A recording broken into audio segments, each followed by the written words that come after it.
I want you to imagine it's 2017, a hot summer day. You open Snapchat to see what your friends are up to, and you go through the stories. You see DJ Khaled, he's on his jet ski in the middle of the ocean, lost at sea. He's calling the Coast Guard, but it's exciting. You go to Kylie Jenner's Snapchat story and see the 2 hours of Snapchat content that she's posted in like the past 12 hours alone. It's fun. You message your friends like you discovered a brand new language, like you're speaking Azerbaijani or Icelandic, because it's exciting, it's riveting, it's a new communication method that beats texting and anything else. Now think about Snapchat in 2023.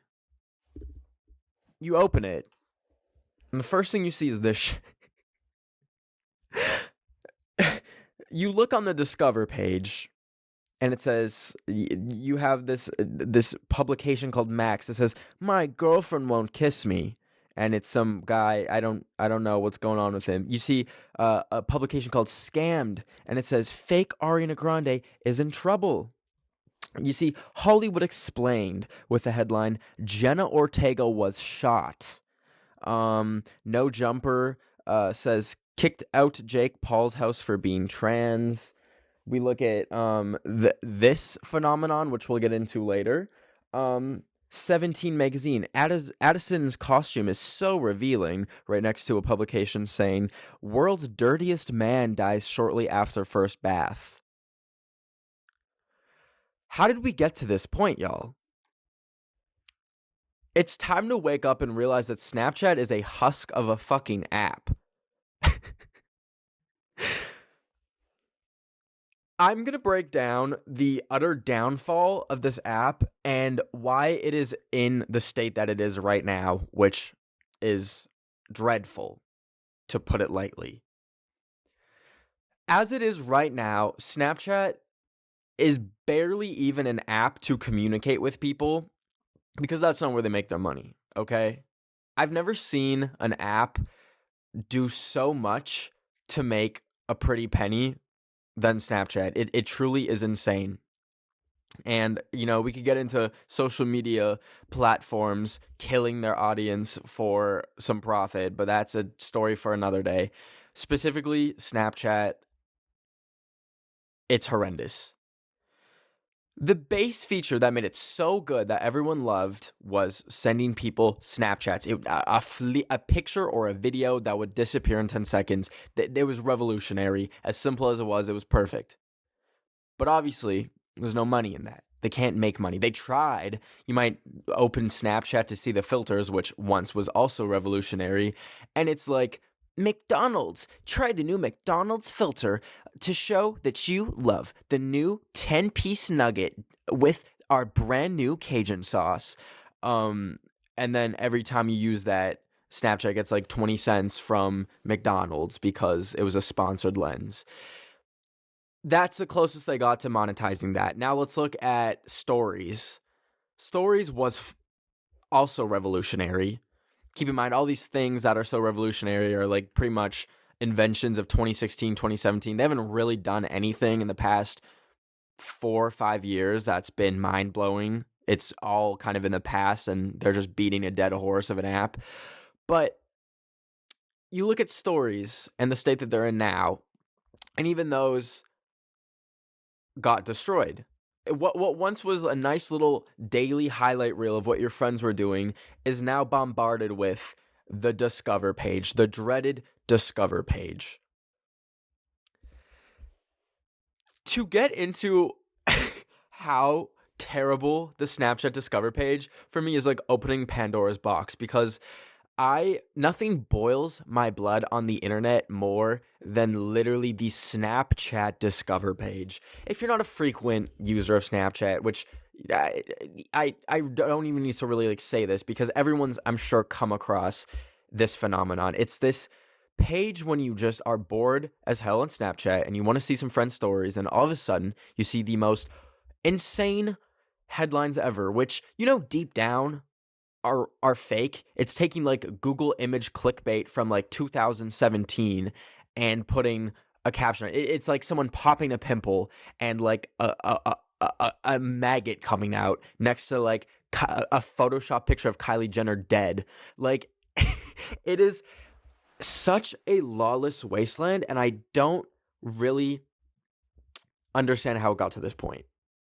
I think the closest thing we can compare the Snapchat Discover page to is it's basically our generation's tabloids. You remember being like 6 years old and you'd get taken to the grocery store and you're in the checkout line and you see next to all the like chocolate bars and stuff in the checkout, all the magazines with like outlandish headlines about celebrities. It's like Sandra Bullock finds her husband making out with 4 different dogs in her household, or like Queen Elizabeth reveals that she has a loaded AK-47 under her bed. Like, insane headlines that aren't real, but is eye-catching enough and clickbaity enough, for lack of a better term, because you're not clicking on it, you're buying a magazine, to get people to buy the magazines.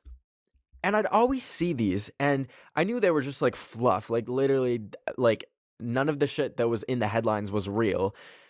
But I always wondered, well, how are they still selling that? Like, how is it still on these shelves? And then I always wondered, like, well, no one's really buying magazines anymore. Like, let's be fucking real. Like, magazines are kind of like a lost, I don't know if you even want to call it art, but like a thing of the past for the most part. Until Snapchat Discover page came along. And I make this connection between the two things because I noticed that some of these tabloids that used to be on the magazine stands in grocery stores were some of the first publishers on the Snapchat Discover page.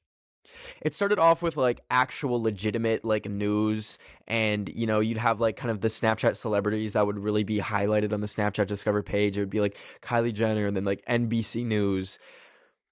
And then slowly but surely you saw other publications pop up. There was like, I believe it's called New York Post is one of them. Then there's this other British one that I can't remember the name of, but you'd start getting these crazy headlines from them, and it felt just so slightly familiar.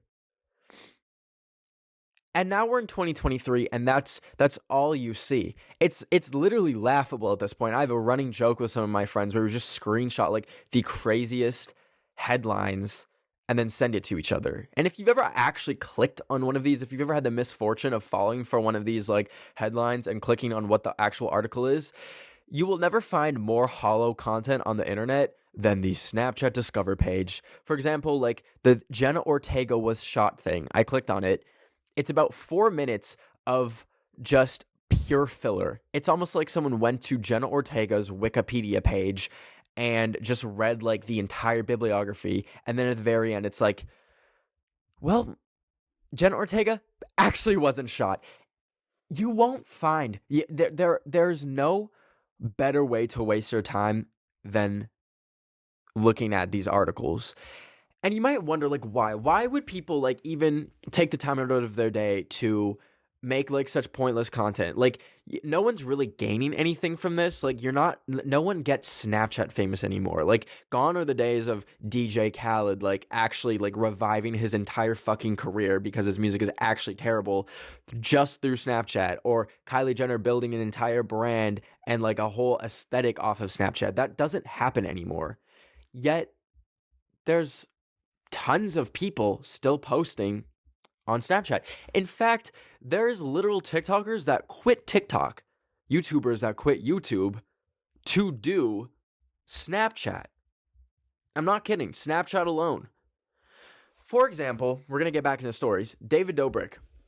David Dobrik makes more money from his Snapchat stories than he used to make from YouTube ad revenue, which is insane. Now, if you haven't recently seen David Dobrik's Snapchat content, I don't know how to describe it other than like a toddler that got his mom's iPhone and took a picture of every single fucking thing he saw. It really is insane. Like, this man will order a Chipotle burrito, like take a picture of it from 6 different angles and upload it, and then end the day with a thumbnail of like him like touching some girl's booty or something. And this right here is the bread and butter of Snapchat stories right now. Because the way Snapchat stories works is, whatever the last thing you post on Snapchat will be the thumbnail. So what these influencers that are like jumping ship to Snapchat are doing is they will literally post hundreds of Snapchats in one day. That's just all fluff. Maybe it'll be like a Q&A, just like answering questions. But for the most part, it's like the most pointless shit ever. Like you're just following them throughout their like mundane ass day. And then it ends off with like a crazy, maybe like a thirst trap, maybe like a clickbait kind of image. So a lot of people will just take like straight up like an image off of Google, like something that they know people are going to click on, like a pimple popping and like squirting out like fucking rainbows or something, and they use that as their thumbnail. And that adds to why the Snapchat Discover page is so terrible, because when they do that, when they make an eye-catching Snapchat story for the day, it gets picked up on the Discover page, and then you can get millions of views, okay? I know lots of friends that just randomly, their Snapchat will have gotten millions and millions and millions of views, and they have this new program that's only open for like a select few amount of people, but you get ads on your Snapchat stories. It's like every 3 ads or so, which, by the way, let me take a quick tangent and say how actually like soulfully aggravating ads on Snapchat are, because you can't skip them shits. YouTube, that's understandable, okay? It's like, it's YouTube. The content is like a little bit higher. Let's reward our creators with a little bit of ad money. But fucking Snapchat, they have 5-second unskippable ads to watch David Dobrik take a picture of his nasty cold Chipotle burrito that probably has fucking E. coli in it. So I hope that kind of like demystifies why you've been seeing all these TikTokers suddenly flock to Snapchat. One really notable person that I think of is Cody Orlov. You might remember him. He dated that one girl. They were so fucking messy. I really, like, they occupy so little neurons in my brain. I really don't think about them, but I saw him kind of making a resurgence. And there's doing clickbait on Snapchat, like putting a pimple as your thumbnail. And then there's what the fuck Cody Orlov does. This man will mount his girlfriend in front of the kitchen sink in a literally mildly pornographic manner and be behind her with his hand up, shirtless. And the caption will be some shit like, "You won't believe what happened next." Like, have we regressed as society like 10 fucking years to the point where this is what we're doing? And this is like what, like, we're just taking this as content? It's it's fucking insane. It's literally insane. Now, I know when I was swiping through all the different like Snapchat Discover page things, I came across this. I think this is a TikToker named Jackson Creok. As you see, it's the same image on 3 different stories. And this is a phenomenon that you probably see like a ton, where you'll have a TikToker be an admin on a bunch of other TikToker stories. This was more kind of like 2020, 2021 when this feature first came out and everyone was kind of like playing with it. And it was like genuinely fun at first. It was very fun being an admin on other people's stories, and you kind of like were able to just like goof off. And it was like a genuinely good thing that Snapchat did for once. It added a little bit of soul and life to the app. But of course, you give new features to TikTokers and they do shit like this. That isn't just like them like goofing off and posting a selfie to all the different stories. They added themselves. And I know I just made that sound like they added themselves. They deserve the death penalty. But that's like a light example, okay?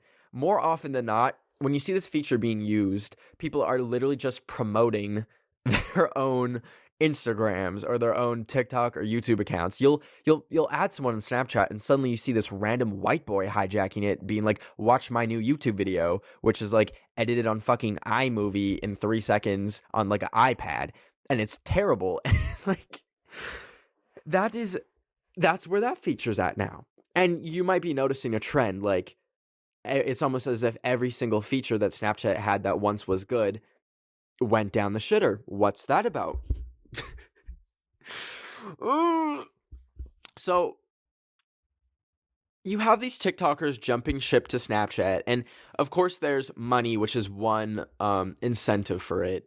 Snapchat has been known to like shell out a pretty penny for creators, which, by the way, we'll get into a quick tangent real quick about their Spotlight feature. You might have heard of this or at least seen it on the app. It's that weird little button on like the bottom right of the bar where it's literally just like a TikTok clone, except fucking horrible. There's like no comments, and all the videos are also horrible. It's like people dropping like frozen ice with like food coloring onto the concrete while like it's like it's like take like the most brain rot content you could find on TikTok, and that shit's what you'll find on Snapchat Discover. But there was something called, I think it was Snapchat Discover Boost or something, but there was a few months, about, I want to say a year ago, where Snapchat would pay $1 million every single day to people on Snapchat. Every single day, they would shell out $1 million and it'd be divvied up. And it's not like they did it equally, kind of like how the TikTok creator fund is, where like it's like based on views, so like no one's really getting a lot of money and it's kind of pointless. This was more, they would pick like, I think it was the top 200 people of the day that had the biggest videos and split the $1 million between them. So we are talking people getting like $100,000 from one video in a single day. That's how crazy that shit was. Now, that's not the case anymore. They're not shelling out $1 million a day. I believe it's still active in some form. But when you have to pay people to make content on your app because your app is that fucking bad, you're not going to get good content. You're going to get people making content that is literally just algorithmically designed to be eye-catching and get you watching for as long as possible, and then serve absolutely no value because there's no sense of community on Snapchat Discover page. It's literally just seeing clickbait videos over and over and over again. So that was one way that Snapchat was able to lure these creators in with money. But I have a theory on why so many other creators joined Snapchat. As you can probably like figure out, when people do TikTok, when people do like really any form of social media, you get this like almost addiction to views and likes. You see it happen so many times, and it's hard to avoid for a lot of creators. And when that inevitably, like, I really am just slurring my words. I promise I'm not drunk. I just need to crack open a dictionary. When you have TikTokers with a natural decline in their account, and by that I mean like every TikToker for the most part has they peak, and then their content starts going down, and then their views start going down. Not me, baby. I live forever. I'm just kidding. You see a lot of these TikTokers get genuinely depressed because they miss opening their TikTok to like 10,000 new followers, or seeing that a video they posted got 1 million views in like an hour. That is something that becomes an addiction. The dopamine rush that so many influencers get is hard to be found anywhere else until they go on Snapchat.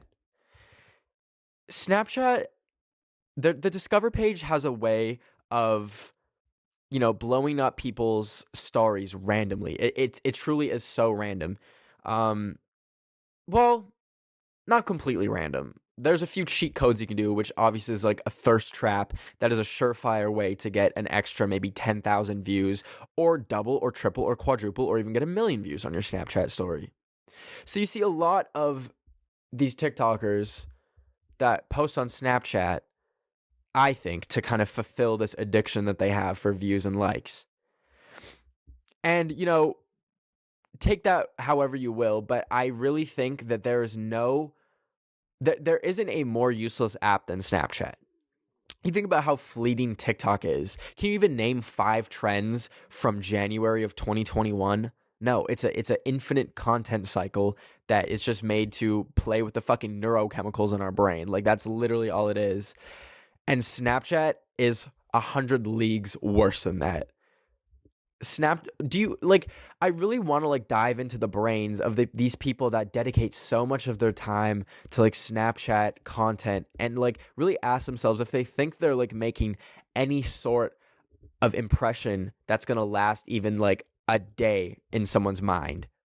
Money aside, you can make the money, good for you, but do these people think that like anyone is going to remember them from their Snapchat content even a year from now? And I'm not saying that every experience online needs to be this like momentous like thing that people will remember for eternity. You don't even get that with like higher art, like movies and TV shows. Like, it's so easy to forget a movie. There's entire movies that probably are thought about by people like maybe once. Like maybe like 5 people think about like like, you know, the Speed Racer movie? That movie was so lit when it first came out. Does anyone even think about that? Does it even occupy any space in anyone's minds anymore? I don't think so. And Snapchat, I think we've like hit the end of like content. Like, this is where we're literally just shouting into the fucking void. Like, everything, all the time and energy that people are putting into this app is for like genuinely nothing. So and you might be thinking, like, how do I know like some of this information? Like, for example, like how people are getting paid. Snapchat does, I'm really like burning some fucking bridges, but I don't really care. Snapchat does these things called Snap School, where they'll invite like a bunch of TikTokers to their headquarters in Los Angeles and basically like run them through the best practices on how to use Snapchat. And like, basically it's almost like a factory farm. Like, they basically have told these creators like post as much as possible, literally post everything about your day. For the Spotlight program, people were encouraged to post like literally 50 videos a day in hopes that one of them would blow up. It's the very definition of quantity over quality, and it's just sad. It truly is sad to see like that is where the app went, because it makes me nervous for apps like Be Real and stuff, where it's like a new thing that is exciting and it's fun. And what the fuck is Be Real gonna look like in like 3 years? They say like no ads ever, but let's be real. Like, I'm pretty sure like Instagram and Twitter and all of them said that too, and now look at it. And it's like, it really genuinely is sad, because like I've had so many like good memories on Snapchat. I've had entire friendships that existed like literally on Snapchat. You were able to see if the person that you met on Kick was a 50-year-old man or actually someone your age. It was like groundbreaking, truly. So to see where it's at now, to see like, look at this one. I forgot I had more. This is also from the, what do you call it? The Discover page. This is from a publisher called Gaiety. This was literally after the actor Leslie Jordan died in a fiery car crash. They said Leslie Jordan shared a thirst trap and he was hot. It's almost like the publishers of Snapchat Discover content are the devil fucking incarnate. Because how can you literally just make a headline like that after someone literally died in a tragic way, and that's what you have to say about them? Like, it really is disgusting. And I know I'm not like one to speak from like a moral fucking high ground, but let's have like a shred of human decency. And then there's this one from Dirty Money. Fake Ariana Grande turns adult model, regrets it. Oh wait, I got more. And I have a point for this next one. This one says, this is from the Telegraph. I was shut in an iron box and hot oil was thrown at me. Like, this is the shit that you're opening your phone to at the ripe hour of 7 a.m. and you just read that shit. But this really like interested me, because this next one is an ad from Disney Plus. As you can see, it says sponsored, and it says, I made mistakes, confesses most powerful witch alive. It's almost like we've gotten fucking meta. Like, the ads are like making fun of how ridiculous the very platform that they're posting ads on is. Like, It really feels like we're like in a dystopian movie where this is like what society looks like. Like this is what our media is. It's so insane to me. And I want to address like maybe an elephant in the room. I'm sure you probably haven't seen this, but I have even tried my hand at the Snapchat Discover page. What once was like only available to like actual publishers and then became available to tabloids, and then like you had these like kind of like third class websites, like even like below tabloids that were publishing content, and then they opened it up to like pretty much any TikTok creators, and now it's like pretty much anyone can submit like a Discover show. But if you go on Snapchat, there's one for me. It's all of my old videos kind of converted into vertical format for Snapchat. And you know, it was this company that reached out to me to have my videos adapted to it, and I just agreed because, you know, like, just to see what would happen. You never know with Snapchat. Nothing happened, by the way. It did not blow up or anything. I think, like, the Snapchat show has, like, 17,000 subscribers, fully flopped, and I think I kind of expected that because, like, my content on YouTube is like made for YouTube. It doesn't really make that much sense to have it on Snapchat, I guess. But I tried it. But it's been very weird for me personally because it's completely separate from me. It's a whole different team like editing it, or I guess like adapting it. It's like already edited. They're pretty much just like cutting it down to make it good for Snapchat, but it's just such a weird place. And it's like the floodgates have truly opened where like now that anyone can make a Snapchat Discover page, you start seeing shit like people talking about someone's thirst trap that was literally just eviscerated in a car accident like hours earlier. It's like any tragic event isn't even off limits. I've seen shit about like the Ukraine war. I've seen shit about like TikTokers and celebrities that have killed themselves, and the headline is like, secrets found on their phone after they hung themselves. It's insane. It's really insane. And I really feel like no one really acknowledges how crazy it's gotten. You don't see this really anywhere else on the internet.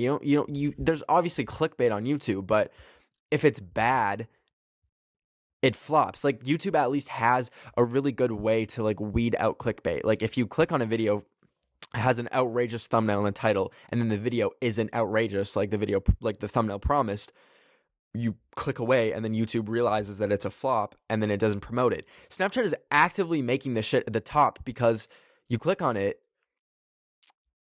because it's obviously eye-catching. Like, if you see Jenna Ortega was fucking shot, you're obviously going to think, oh my god, like, what? And then you're going to click on it, but you quickly realize that it's not actually real, and then you swipe away. But Snapchat doesn't care about that. They keep promoting it because it's serving ads. So, people shit on Instagram for not having a soul, but I really think Snapchat is peak, like, horrible. It's almost as bad as it gets. I truly can't think of how much worse Snapchat could get. So, I guess just stop fucking using the app. I wish I could, but I have 3 friends that are still on there that like refuse to text. So Snapchat, I am forced to use you forever. I really hope you enjoyed this episode. If you haven't already, please leave a 5-star review on Spotify or Apple Podcasts or wherever you get this podcast. And if you are listening, you can watch the video version on YouTube. That's Drama Mama. And I'll see you next Wednesday. Thank you for not saying anything about my haircut that I did by myself. I appreciate it. And I'll see y'all next